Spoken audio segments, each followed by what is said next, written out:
Welcome to this session of the study tour that is a bit of a different session than the others you are having. My name is Sonja Greiner. I'm the Secretary General of the European Choral Association, and the Singing Bridges Festival is an activity under our label. So I'm very happy that I got the opportunity to do two things here this afternoon. So you will have a double session, 2 times 45 minutes approximately. In the first 45 minutes, you will listen to a panel about the challenges and wishes for the training of conductors and vocal leaders. It's a discussion we started 2 years ago at the Leading Voices Conference in 2022. And I'm very happy that we have 4 very different conductors that I will present to you in a moment, who will speak about their perspectives on this. And at the end, I will also open the floor to people sitting in the room. If you are a student of conducting or a conducting professor, you are also welcome to, or you studied conducting in the past and you missed something, you can also contribute at the end. In the second part, I will make a presentation of the European Choral Association and its activities, and also some other activities that are interesting for conductors and vocal leaders, and some online resources that you maybe don't know. And there are some people in the room who know my presentation very well because they heard it 3 weeks ago, and I ask for indulgence that I will be repeating myself. But I know there are other people whom I don't know, and I don't know if they know our association, so I'm very happy about the big diversity of this group. And the group is so big that I will not ask you to present yourself now, but I will just start, and I will sit for the panel. So, welcome to this panel. And I'm happy to present to you 4 conducting teachers from 4 different countries who will share their ideas on future challenges and opportunities in their work. In the presentation, you will already realize that they may have very different perspectives on the topic of leading and conducting choirs, and that's what's going to make this panel interesting, I think. I will start with a speaker from our host country here, so Dragana Jovanovic. She graduated from the Faculty of Music in Belgrade, Department of Conducting, and obtained her PhD degree there. And she is now professor for choir conducting and choir singing at the same faculty. She's the co-author of an anthology of Serbian music for children's and female choirs. So if you are interested in Serbian repertoire for equal voices, she is the person to talk to. And she is interested in interdisciplinary and multimedia projects. She conducts the renowned girls' choir Collegium Musicum and the mixed choir of the Faculty of Music. Here at the festival, she will do a discovery atelier called Singing Ladies, so you can also join her and sing along with her. Staying in the region, but changing the country, we have Dario Vučić, who graduated from the Music Academy in Sarajevo's Department for Conducting and Composition. He specialized in Baden, near Vienna in Austria, and has conducted different choirs and ensembles since. Since 2009, he has been the chief conductor of the opera of the National Theatre in Sarajevo, and since 2017, he has been assistant professor at the Department of Choir and Orchestra Conducting at the Academy of Music in Sarajevo. He also has a function here at the festival. He is conducting the Atelier B3, as far as I saw, opera stage, so you can also actually go and watch him at work or see the result of his atelier at the end of the week. Now turning to my right and going very north, I'm happy to welcome Merzi Rajala, who comes from Finland, and she describes herself as a rhythmic choir conducting pioneer, composer and pedagogue, specialized in popular music, world music genres, fusions, transcultural collaboration and collective improvisation. I think this description already tells you that she may have a slightly different approach to what it means to conduct at a university, or to teach at a university. She works as lecturer in the Global Music Department of the Sibelius Academy in Helsinki in Finland. And here at the festival, she is the conductor of Atelier A1, Taster to Global Music. So again, you can observe her at work and also find out what she means when she speaks about global music, but she might say something about this today already. Merzi sees choral conducting skills as a great artistic vehicle to contribute to society and to the world around us, so going beyond the pure musical and technical aspects as well. And last but not least, somebody you have already met, or most of you have already met, if you are on the study tour, this is Schumacher from Germany. He was professor for choral conducting in Rottenburg and is now teaching at the Music Academy in Darmstadt, and has been professor and music director at the Goethe University in Frankfurt since 2015. He recently cooperated with Karos for a new online tool to learn conducting with him with videos, and you can actually project your own conducting over his video or next to his video. If you don't know about that, ask him in the break and he'll tell you more about this. And he also conducts the male choir Camerata Musica Limburg and gives many workshops around the world. He is currently vice president of the International Federation for Choral Music, and he's one of the former vice presidents of the European Choral Association, and we have known each other for quite a few years. So I think this is a very interesting mix of people. Before we go into the actual panel discussion, I would like to start with a little definition. Why did I not just write the future of conductors training, but chose the title of the training of conductors and vocal leaders? The European Choral Association for some years has been working on breaking down the walls within the sector, and we have started talking about collective singing, which we think is more inclusive than to just talk about choral music. Because in the vocal pop, vocal jazz sector, there are choirs, but there are also many ensembles that would not call themselves choirs.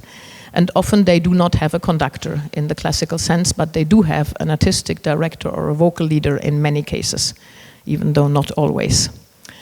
So also, talking about collective singing means that you include people who sing in schools and sing with children in schools. They often think they are not conductors, but they're actually making people sing, which is what this is all about. So now over to our experts, and they got a very challenging task from me, because we only have 45 minutes. So I told them they have 3 minutes per person to answer the following question. And I will be looking at my watch, so they know that this is going to be tough.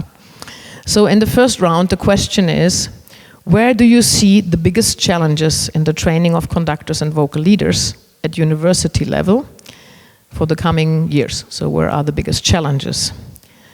In your opinion, what is currently missing in the university studies that you think should be there? But also, is there something there that you think is great in your own system and that maybe others should also do? And finally, what would be your greatest wish for the future? What should be changed in the system and the curricula? So what is challenging? What is missing? What is going well? What do you like? And what is your greatest wish for the future? And I will simply start on my very left. Thank you, Sonja. I very welcome all of you. Thank you for coming. What's the biggest, would you say, the challenge for the conductors? I think it's praxa. They have to practice, also to go during the study to have practice with some choir or orchestra, and to go on rehearsals during the study in the opera or ballet, never mind, the concerts, philharmonic, symphonic orchestra, and also to know to play piano very well. Because a lot of candidates who comes on our academy, it's not very well playing piano, and conductor without playing piano, it's not very well being for choir or for anybody in art. The next question, what you told, what's the okay and not okay in academies for students of conducting. When I was studying, we had an old program. It was conducting department at one. It was choral and orchestra conducting during the all years during your study. When Bologna came, they divided that on choral conducting and orchestra conducting. What is disaster, completely disaster, because it's not normal that you just learn choral and don't learn symphonic orchestral music, especially if you study orchestral conducting. On the third year of studying, you get first lesson of choir conducting. You start with big partiture, with a lot of orchestra instruments, and after that you just go to the choral conducting. It's not natural, and that's not very good. And when I came for main professor of conducting department, I spoke with dean and the rector of the university, and we returned the old program, what is, I think, program for 50 years in last century, but it's very well. And we just put this ETCS, that's some Bologna, how we say this, bodovo ETCS. Just measuring something in a Bologna system, but we made the same program like I was studying, and now it's much better because they learn from the beginning choral conducting with chorus. First year, second year they have a little bit small orchestras and continue orchestra conducting. After that, chorus conducting, and on the third and fourth year they have they can conduct oratorios, symphonic music, and everything. And I think that's normal because you can imagine if you study piano department, you don't learn just romanticism during the 4 years, during your study. You learn everything from Bach till modern compositions, till avant-garde, and that's also in conducting. You have to learn everything in the conducting, what you will specialize, what your life brings you, that depends of you, and also a lot of other aspects. And the last question was? Let's say your biggest wish for the future. I wish you nice, like Miss of the world. I want you everybody nice and wish. No, I hope that will be the most better programs for the students, because somewhere in Europe I saw that still divided, what I think that's disaster really. I hope so that will be a lot of candidates, because I saw during the Corona this period, a lot of young people doesn't want to go to music academy, never mind it's conducting or something else, because when Corona started, it was stopped, first was stopped by musicians. After that, another companies and everything. I wish that we will have in the future a lot of students, and especially students who are in the music, who really wants to learn the music. That's not just get diploma and you are happy. And that's my best wishes for the future for all of us, and also for young generation who will come on music and in music and music academies. Thank you.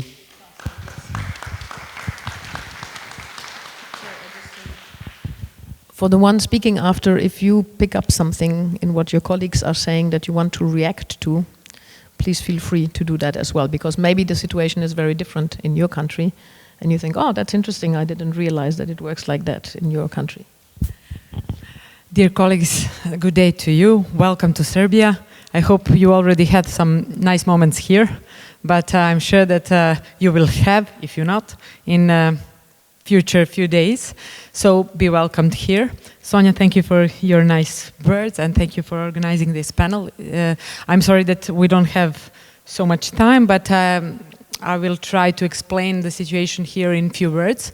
So as you heard, I'm a university professor, and also we have a lot of problems here with conditions of studying, because you see this school is the best school in the country, but it's so much better than our university in Belgrade, you know, when we are speaking about conditions for studying music. But I don't think this is really the biggest problem. We have very strong musical education in Serbia, like Russians in that way. So we have primary and secondary schools before, which are state schools. So it's very strong, but unfortunately we don't have anymore choir singing in primary schools. That's the biggest problem that I see. Because this is very a bad situation in university, because we don't have a good selection of students at university, because we lose very small children in primary schools who don't know that they have talent for music. Maybe that they don't have parents who will approach them, you know, on this side. And when they have a music teacher, they are too old to find some way to go to professional music schools, So, in my opinion, this is the biggest problem in our education. Older will remember that before we were Yugoslavia, it was some other country with a communist system. This system recognized choir singing very strong, and we had a lot of very, very good choirs because the man was in the center of this social frame, and they liked to promote choir singing as the artificial thing of mankind, But unfortunately, when we changed the social frame, we lose some good things also, not only bad. So in this moment, we don't have so many qualitative choirs, especially in big towns, especially in Belgrade. I think that Belgrade, as the capital of Serbia, is the worst situation there about choirs and about culture, as I see it in this way, because culture in Belgrade, like metropolis, Belgrade is, let's say, exercising individualism of 21st century. They don't like to be in communities, but I can see that local communities find some new challenges in choir singing, and I really want to inform you that we have some revitalization of some choirs in local areas, which I think it's very, very good. Just to challenge you a little bit, can you explain what is the relationship of what you just explained with the conducting at university with your work? So how does this impact your work? Yes, in this moment we have a department for conducting, and we receive 2 students per year for conducting, two students, and we don't have separately orchestral and choir conducting, which is good because we don't have professional ensembles, for work for our students for their later life. So I think this is good, and so they're learning choir and orchestral conducting equal, let's say equal. But the conditions are a problem because they're learning conducting with a mirror, not with people. They don't have enough chance to practice with people. That's the problem, I think. Also, when they graduated their studies, I think that they don't have enough space, for work, because we don't have professional choirs and amateur choirs. It's possible to work there, but they're not paying, so you cannot work there only. You have to work in music school, or something, and to work with choir maybe when you have enough time. So that's the problem. What could I say more? My biggest wish. Well, I really hope that Faculty of Music in Belgrade will have a new building. Our government promised this, but I don't believe them anything. Of course, so when I come in this space, I will believe, maybe. So this is really my dream, because I think in that moment we will have good conditions, and some other things to work. Especially, thank you for your introduction. I'm very interested in connection choir singing with other arts and disciplines. So I think that this is the future of choirs. Thank you. Great. Thank you very much. I wanted to add a little remark. We have been working here this last weekend with a group of people in a so-called sing tank, so a think tank about singing and the future, what we think the singing sector should go to. And some of the topics that you touched, like not having choirs in primary schools anymore, is something we also discuss, because we think it actually has an influence on the whole chain of singing, because it means we have fewer children in children's choirs, we then maybe have fewer adults singing, then we will have fewer people conducting because they haven't tried it out. So it has a quite long consequence. I will turn to my right and pass the word to Jan. for this challenging question. Thank you, Sonja. So I think that in the German education system, the biggest strength is also the biggest weakness, because during the last, I would say, 10 years, maybe 15, many academies managed, and also the German Music Council, by establishing some very good programs to raise the level of the top of the people and really training a lot of students to work with professionals. But the problem is that they expect their future to be in professional field. And this is a little bit what you also said. There are not so many positions. I mean, we have some fantastic radio choirs, we have some opera choirs, and some professional choirs win not a higher status, but with many professional singers on a very high level. So there is a kind of market, but it is not very big. And these young people expect that their future will be working with professionals only.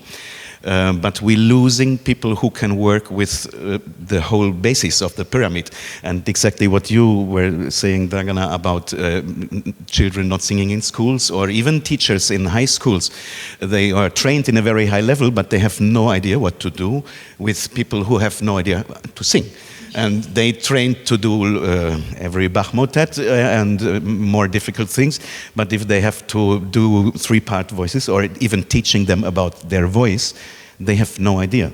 And so I think that we really need to change this point.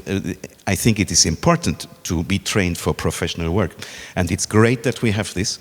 But we must not forget the reality of the job afterwards, and the reality of our education system and of our work. So I think that the pedagogic aspect of studying choral conducting, or even studying being a teacher in the field of choral music, has to be improved a lot. So, for example, working together with other departments, so like you did do probably in Helsinki, and showing them different styles from all the world, and showing them how to arrange easy music for their choir, for that what they have, and also telling the people that the job of a conductor has changed because our society has changed, especially after COVID, but already before. So the pedagogic idea of our work is quite huge. And also the organization skills you should have as a conductor are really big, but you are not taught about this. And I see colleagues, young colleagues, who don't even want to put a chair there because they said, no, I need someone to put this chair there. You say, okay, congratulations, then maybe you will never do a concert because you have to do it yourself. Yeah, but very easy skills that are beyond music, but they are so important for our job, should be taught. And interdisciplinary work in the faculty. So, for example, in my country, it is a shame when we talk about contemporary choir compositions. We have 80 million people, and we have very small countries around, like Flanders, like Slovenia, like all the Baltic countries, which have less percentage of inhabitants, much less, but the percentage of fantastic choir music is so big. And I ask myself why we don't manage this in Germany. And that has to be also changed, because the repertoire that we have is crucial for the success of choirs. So I think there is a big challenge in renewing the way of education and make it more broad, still keeping, of course, the goal to make professional work, but you can make professional work with amateurs as well. And maybe the result is even more fulfilling for yourself in the end. So I see big challenges there. On the other hand, like I said, it is great that we have the opportunities for working with professionals, that many academies say, okay, you get a professional ensemble of 16 singers every month so that your students can work with that. This is incredible, but we should not forget what is beyond there. And because I think for young people, for youth choirs, for children choirs, we need the best conductors. And so there is a big challenge for me. And this is probably also my wish, that this will change.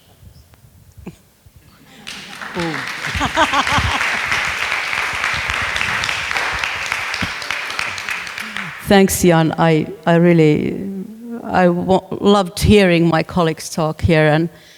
And as you mentioned, I do quite a lot of cross-genre working. So My background is like popular music and world music, which in my case we would like to call global music, just to avoid the kind of business-like thinking behind the word world music. So that's why global music. And but I also studied for a classical professional conductor. So I wanted to be bilingual in the way. And at the time when I had these skills and also the right moment, I was very happy that in Helsinki University of Arts, when I proposed that I wish to do a global choir leadership training program, it was very much supported by both my colleagues on my department, but also from church music department and classical conducting department and music education. So those departments and programs are things that I constantly work with, and they are welcome to take part to our teaching, and vice versa. My students can go to church music department to study those approaches and aspects, which is actually very inspiring, because I'm a person who talks about opportunities in not so much in challenges, but you can translate this to a challenge, but I will go to the opportunity side.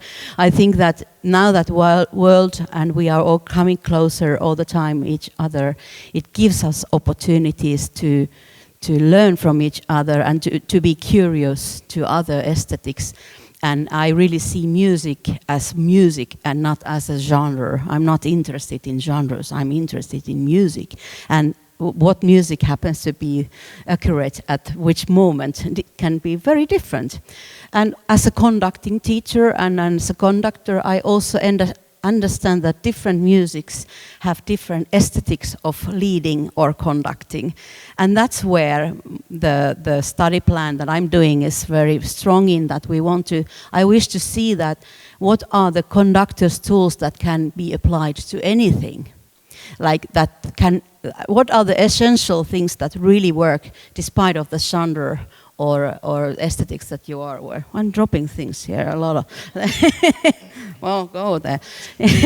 Yeah. So I think that's an opportunity, and maybe it's something that Jan, you were also talking about, broadening the possibilities and the pathways for conductors to specialize in different things, which brings me to more like to the wish side, which is actually that at least from myself I'm asking that how can I make the training of conductors even more towards the direction where we could support their own personal artistic growth, like as an artist, like that they really find their own voice. I think that's a tricky question, and I'm really interested in how can we support our master and bachelor students to really grow towards that, and also through this artistic growth as a conductor, I wish and I have seen that then when we have really deep connection to ourselves as an artist, we also are integrating our values to what we do. So we start asking automatically, why do I do this? Which brings us, in my world, to like what do I want to use my skills for? How am I part of this planet and this society?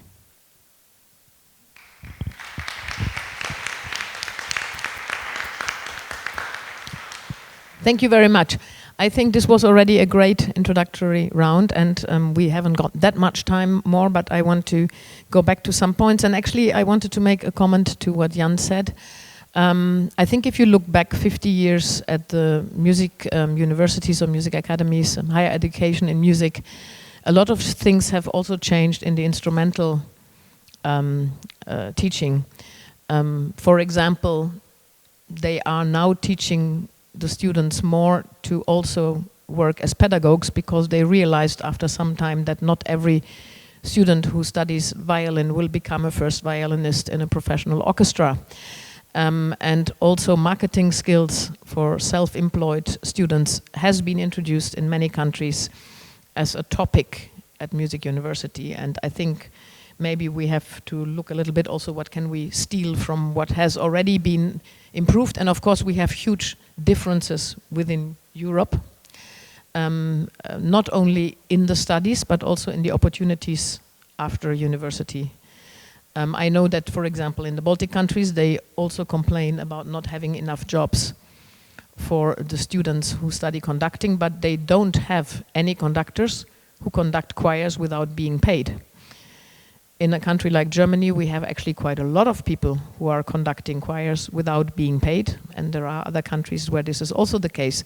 That means a lot of people are leading choirs or ensembles as their hobby, as their free time activity, and in their daily life they are something completely different. And so we have differences also within Europe in these visions, and you are very right that sometimes the communist system was actually better in some things. I remember a complaint in Armenia, a country with 1 million people, that they only have 20 music schools left. And our Belgian representative saying, actually, we have 4 music schools for 2 million people, so you should be happy. So you see, this is also a big difference we have. And when I see this music school here, if you can get somebody from Novi Sad telling you a bit more about this music school, it's totally amazing compared to what we have in our countries. And it's free music education for the children of the city, which I think is also different from, and of course that opens a lot of opportunities as well. But I will go back with a small question to each of you. If I understood Dragana correctly, she said we don't have people, meaning you don't have ensembles who are coming to your university, so your students only can rehearse with a piano or a mirror. Dario, how is it in your university? Do you manage to either invite ensembles to come, or maybe make the students be an ensemble? Do you involve the singing department to have singers for the conductors to rehearse with? On Academy we have a choir, whereas the most students from all departments singing, and students of conducting work with them during the semester, during the whole studying. And they sometimes have opportunity to conduct with that choir, sometimes not, but they work every week with that choir, with professor of that subject. And also what is good in our also studying, every student who is on the last year, he will have a final exam to graduate with Sarajevo Philharmonic Orchestra, with professional orchestra and National Theatre in the hall, which is one of the beautiful and also nice concert hall in whole city. And that's makes some like arrangement between Academy and Sarajevo Philharmonic Orchestra and National Theatre of Sarajevo. They make some sort of a deal that every student of conducting who is of the bachelor or master degree will finish in that hall with Sarajevo Philharmonic Orchestra. If we have 2 or 3 students, they divide that one concert night evening by one piece. If it's one student, he will have his concert for himself or herself. That's very nice. And also they have a subject orchestra, and they have first 2 years of conducting, they work with the choir every week, and the next 2 years they work with the orchestra, and sometimes have concert in the middle of the study year, and on the end with Sarajevo Philharmonic Orchestra, which I think it's okay.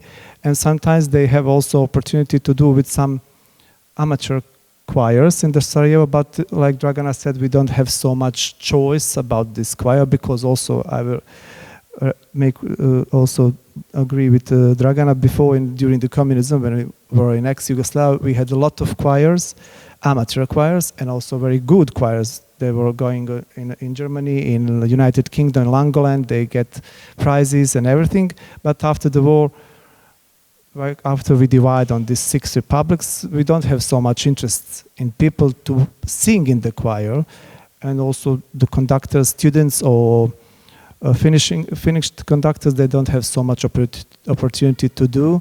They usually work in some music school, primary, secondary school, or they have lucky to be on academy or in the opera house, but we have only one opera house in the whole country, where is the opera and ballet. and that's not so big to have everybody job there. Thank you. I think it's interesting, obviously, when you only have 2 students per semester, you don't actually have enough students to build a choir. In some universities, they are working with a singing department, which is challenging because some singing teachers think that if you want to become a soloist, you should not sing in a choir. But we have actually, there are universities who have changed this mentality.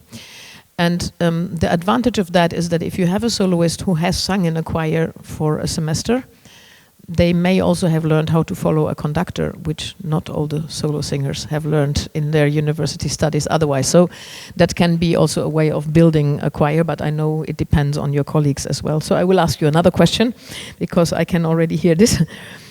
You said you like working with different art forms. Do you teach this also in the university? And for teaching this, do you reach out to the Academy of Theatre or to the Academy of Visual Arts? Because I was recently in a concert where they had projects of students that met in Paris in an academy where they bring together students from different art forms and they have to do projects together. It was very interesting. So I had a harp player with a visual artist who made a visual installation that fit the harp. So do you reach out outside your university, or is this very difficult? Well, yes, I think that men of 21st century are changing, you know, and emotionally at first. And I really, in the years ago, I was mad about this, and I was so disappointed that music will not be in this way like I learned it. But now I'm encouraged, you know, to mix music with some other art disciplines, and I'm really enjoyed this in this period. At the Faculty of Music, I'm teaching a mixed choir, which is great body of 80 students or something like that. But Academic Choir Collegium Musicum is female choir, and it's founded in 1971. So this is a female students, but only 25, 26 like that. So they're easy to manage, you know, to work with them out of university, and this is very convenient.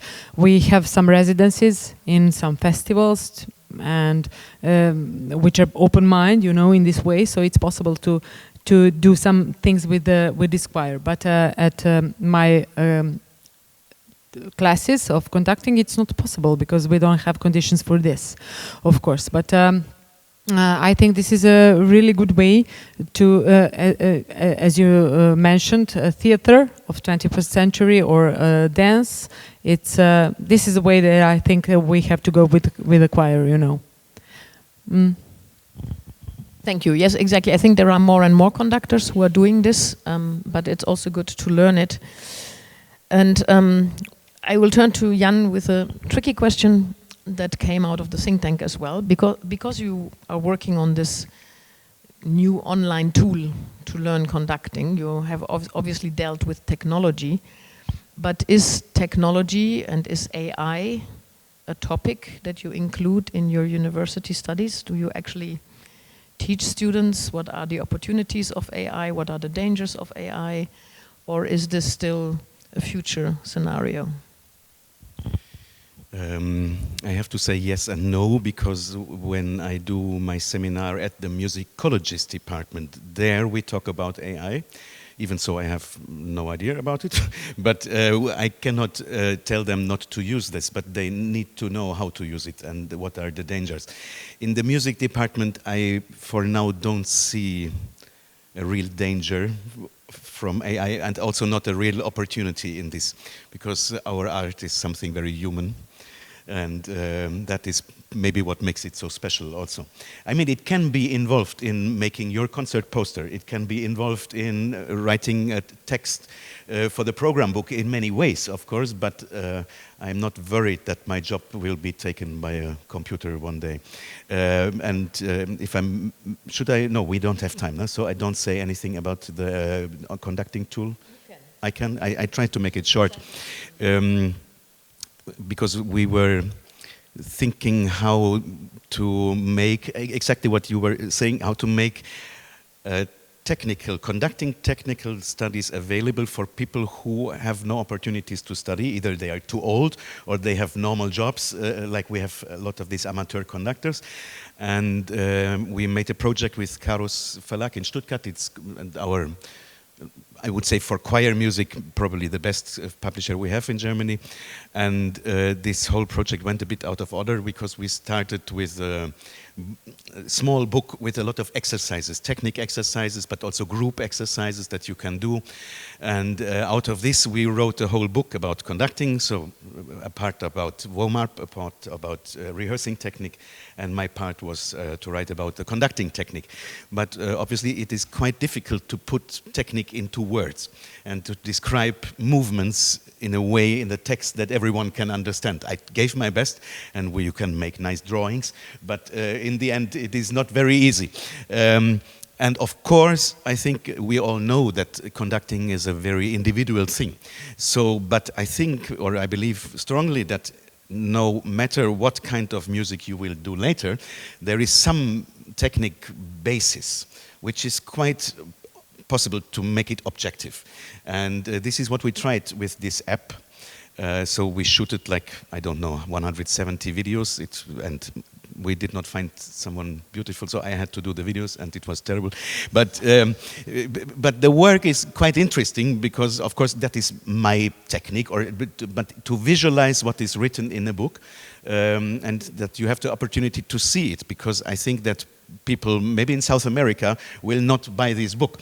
But as this app is translated into English, it could be interesting for people who have no access to any education. And this is what we hope that this app could be helpful for. And of course, I don't hope that the whole globe will conduct it like me, if they copy on this app. But to give some technical basic idea, that is what we thought. And of course, that is not the perfect thing we did and can always improve. And I had a different plan with that because we have these Nintendo Wii stations. I don't know if you know this gaming. They show you exactly if your movements are right or not. And I thought this would be perfect for a conducting tool. But it's so expensive to build this as a game, and not many people will be interested in a conducting game, probably. So what we have now is this app with some very nice ideas how you can check yourself, and we also made it a little bit like a game, but it is only a start. But someone has to start something, and you can criticize it a lot, and I'm very open if you do so. But I thought to start something, that is our idea behind this. Sorry for advertising this. And I was just going to say that I allowed the advertising because the European Choral Association actually is supporting this project as part of a European Union funded project, because it's a new type of technology. Many people say, yes, there are already a lot of conducting videos, but that's not what it's about. It's really the interaction with this program. I've tried it out with some people, and it's actually fun to do it, and you can either put your picture or video next to him or overlay Jan and try to move your arms like him. And we actually think that for students in some countries it could also be a good additional tool to rehearse, to practice certain movements. So it starts very easy, so it starts actually on a level that I could try to learn to conduct 4/4 bar, even though I have never learned conducting, but then it goes to more complicated things, and it might be useful as an addition to your studies also to do that at home. And yes? Add something in this field.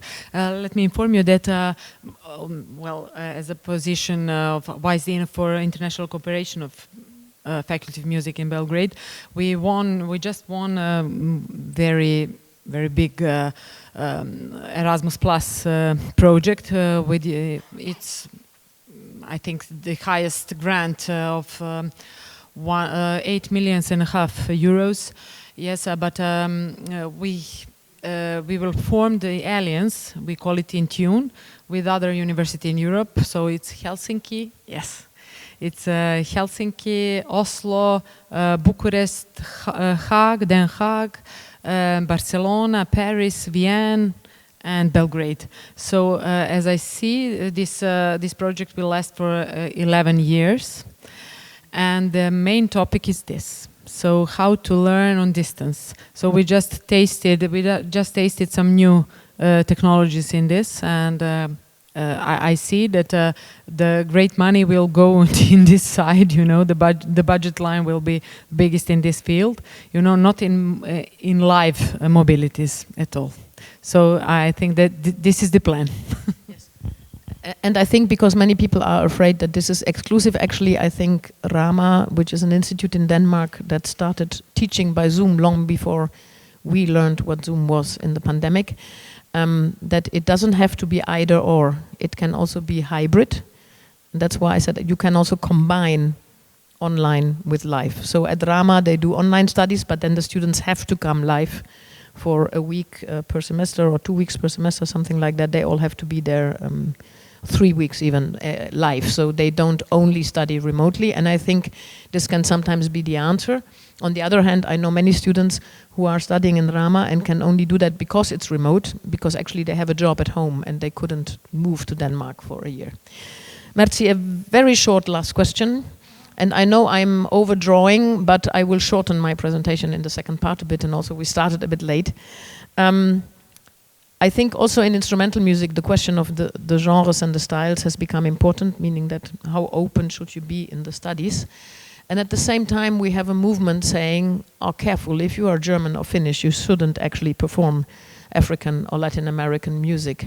So how do you deal with this accusation of cultural appropriation in the studies when you are actually trying to learn music from other parts of the world that are not your culture or that are not necessarily your student cultures? How do you deal with this issue? I think it's a hot potato in many, especially young people's mouth at the time. So I get asked to this or accused or a lot cultural appropriation. I don't have a right answer.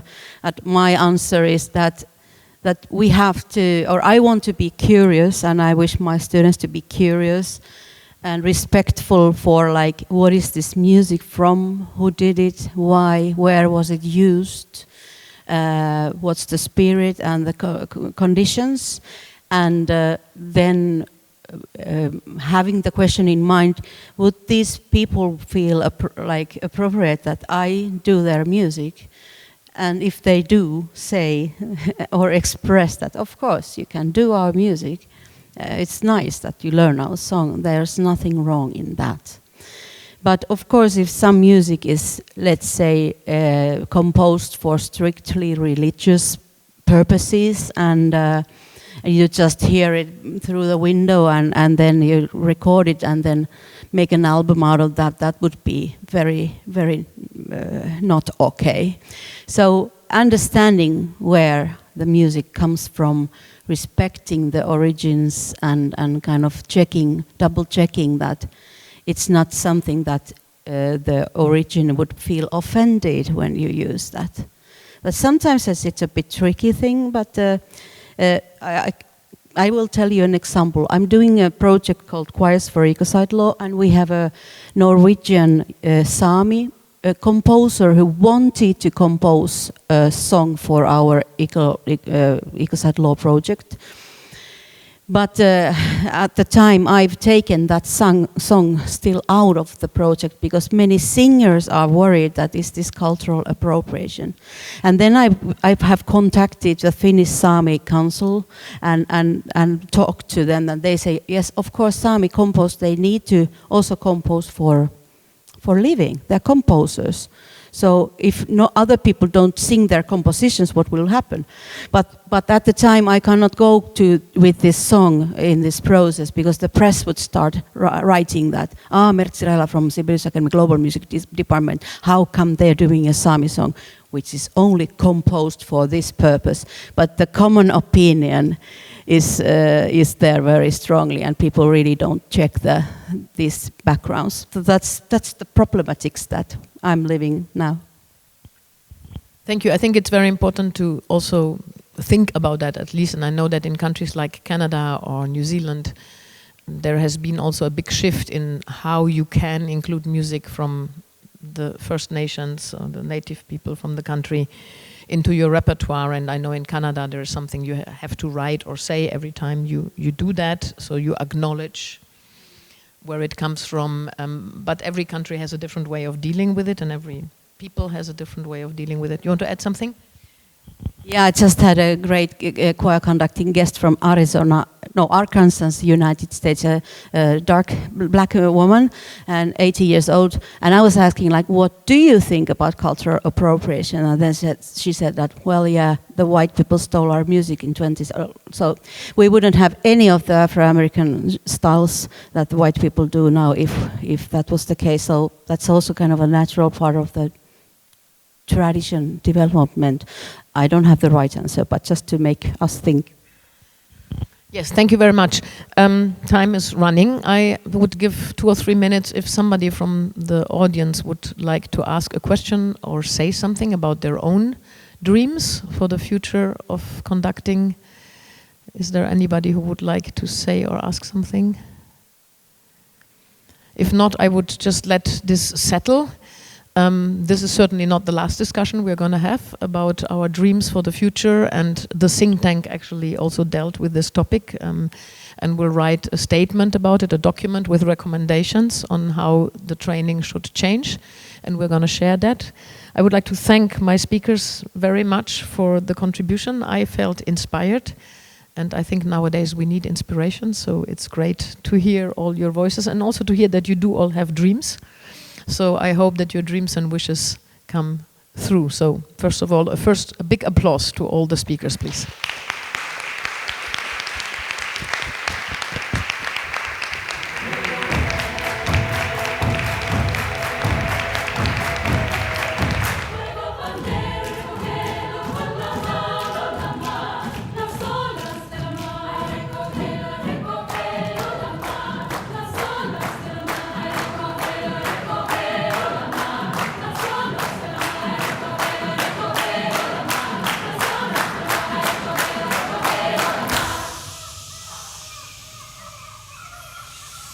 So